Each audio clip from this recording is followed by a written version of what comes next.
দর্শক 11 বছর পর কিন্তু দেশে ফিরলেন ব্যারিস্টার আব্দুর রাজ্জাক। রাজনীতির তো আপনি দুটি জায়গা থেকে, জামাত থেকেও আপনি পদত্যাগ করেছেন, এবি পার্টি থেকেও পদত্যাগ করেছেন, তো আপনার আসলে কোনো বিশেষ রাজনৈতিক দল দুটির কোনোটিতে সক্রিয় হওয়ার ইচ্ছা আছে কিনা বা সেটি কবে থেকে? আসসালামু আলাইকুম সুপ্রিয় দর্শক, দীর্ঘ 11 বছর পর দেশে ফিরেছেন বাংলাদেশের জনপ্রিয় আইনজীবী ব্যারিস্টার আব্দুর রাজ্জাক এবং আমি অবাক হয়েছি, চমকে গিয়েছি। ব্যারিস্টার আব্দুর রাজ্জাক গতকালকে যে অবতরণ করেছেন, সেখানে ব্যারিস্টার আব্দুর রাজ্জাককে এয়ারপোর্টে রিসিভ করতে গিয়েছেন জামাতের নেতৃবৃন্দ। আমি এখানে অবাক হয়েছি যে জামাত ইসলামের ঢাকা মহানগরীর উত্তরের আমির জনাব সেলিম উদ্দিন, বাংলাদেশ জামাত ইসলামের সাবেক আমির মাওলানা মতিউর রহমান নিজামের ছেলে নাজিব মমিন, ব্যারিস্টার নাজিব মমিন এবং বাংলাদেশের জামাত ইসলামের জনপ্রিয় আইনজীবী অ্যাডভোকেট শিশির মনির, এ সকল লোকেরা ব্যারিস্টার আব্দুর রাজ্জাককে রিসিভ করতে গিয়েছেন। সুপ্রিয় দর্শক, আপনারা জানেন যে ব্যারিস্টার আব্দুর রাজ্জাক সাবেক বাংলাদেশ জামাত ইসলামীর সেক্রেটারি জেনারেল ছিলেন। তিনি বাংলাদেশ জামাত ইসলামী থেকে পদত্যাগ করে তিনি দেশ বিদেশে পাড়ি জমিয়েছিলেন বিভিন্ন কারণে, সেগুলো আপনারা জানেন। এরপর তিনি বাংলাদেশে এবি পার্টি নামক একটি সংগঠন বা একটি দল তৈরি করেছিলেন, যেটার তিনি প্রধান উপদেষ্টা ছিলেন।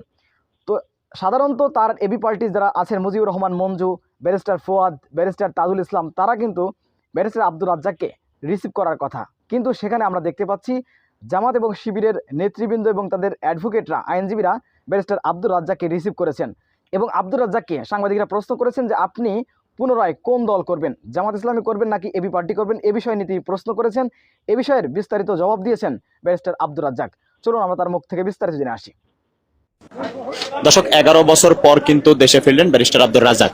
সেই দীর্ঘ 11 বছর আগে কিন্তু বাংলাদেশ থেকে তিনি বিদেশে চলে গিয়েছিলেন তার যেই ক্যান্সার হয়েছিল সেই ক্যান্সারের চিকিৎসা করানোর জন্য। তারপর কিন্তু তিনি আর দেশে ফিরতে পারেননি এবং বিগত বছরগুলোতে কিন্তু তিনি বিভিন্ন নির্যাতনেরও শিকার হয়েছেন। আমরা যদি একটু বলি যে তিনি কিন্তু সর্বশেষ আলোচনায় আসেন সেই দীর্ঘ 19 সালে কিন্তু তিনি জামায়াতের সহকারী সেক্রেটারি জেনারেল পদ থেকে কিন্তু পদত্যাগ করার পরেই কিন্তু তিনি আলোচনায় আসেন।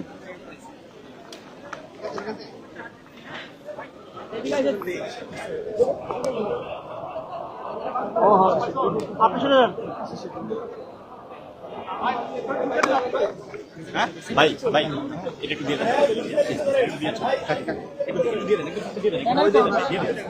আমি ওনাকে দেখানোর জন্য আপনার সামনে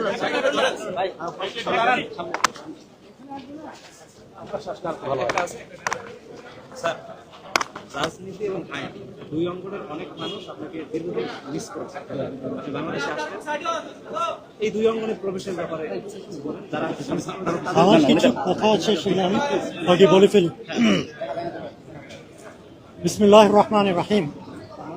সালাতু ওয়াসসালামু আলা সাইয়্যিদিল মুরসালিন ওয়া আলা আলিহি ওয়া আসহাবিহি আজমাইন। আমার বিজ্ঞ আইনজীবী বন্ধুগণ, রাজনৈতিক নেতৃবৃন্দ এবং সাংবাদিক বন্ধুগণ, আসসালামু আলাইকুম রহমতুল্লাহি বারাকাতুহু। আমি দীর্ঘ 11 বছর পরে বাংলাদেশে আসলাম। বাংলাদেশ আমার জন্মভূমি, আমি এই দেশকে ভালোবাসি। এই শহর আমার নিজের শহর, এখানকার আইন অঙ্গনেই আমার দীর্ঘদিনের বিচরণ ছিল।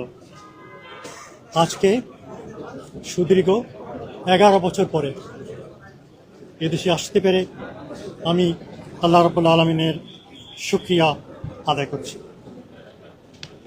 বিমান যখন ঢাকার এয়ার স্পেসে অবতরণ করছিল, তখন আমি স্মরণ করছিলাম সেই সমস্ত তরুণ যুবকদের কথা যারা সর্বোচ্চ স্যাক্রিফাইস করে আজকে দেশ এবং জাতির জন্য একটি মুক্ত পরিবেশ করে দিয়েছে। জার্মানি থেকে ফ্যাসিবাদকে উচ্ছেদ করার জন্য একটা মহাযুদ্ধের প্রয়োজন হয়েছে। সেই মহাযুদ্ধে তদানীন্তন 3টি বৃহৎ শক্তি আমেরিকা, সোভিয়েত ইউনিয়ন এবং ব্রিটেন 5 বছর যুদ্ধ করতে হয়েছে। আমাদের এই যুবকরা তাদের বুকের তাজা রক্ত দিয়ে আমাদের জন্য এই স্বাধীনতা এনে দিয়েছে। আজকের এই দিনে আমরা তাদেরকে শ্রদ্ধা ভরে স্বীকার করছি। Without their supreme sacrifices and cool courage, we could not have obtained this independence. কিন্তু আমাদের যুদ্ধ শেষ হয়ে যায়নি। প্রতিটি বিপ্লবের পরেই সমস্যার সৃষ্টি হয়। ফ্রেঞ্চ বিপ্লবের পরে হয়েছে, আমেরিকান রিভলিউশনের পরে হয়েছে, শাহের পতনের পরে হয়েছে। সুতরাং এখন আমাদের যেটা প্রয়োজন সেটা হচ্ছে জাতীয় পক্ষ। হিটলার চলে যাওয়ার পরে জার্মানি দুই ভাগে বিভক্ত হয়ে যায়। 1962 সালে সেখানে বার্লিন ওয়াল উঠে, কিন্তু আজকে সেই বার্লিন ওয়াল নেই, জার্মানি এক হয়ে গেছে। আমাদের আগামী দিনও যথেষ্ট কঠিন কাজ আমাদের করতে হবে, কিন্তু জাতীয় ঐক্য যদি আমাদের থাকে, তিনটা বিষয়ে যদি জাতি একমত হতে পারে। 1 নম্বর হচ্ছে স্বাধীনতা, সার্বভৌমত্ব, 2 নম্বরে হচ্ছে গণতন্ত্র, আর 3 নম্বরে হচ্ছে অর্থনৈতিক উন্নয়ন।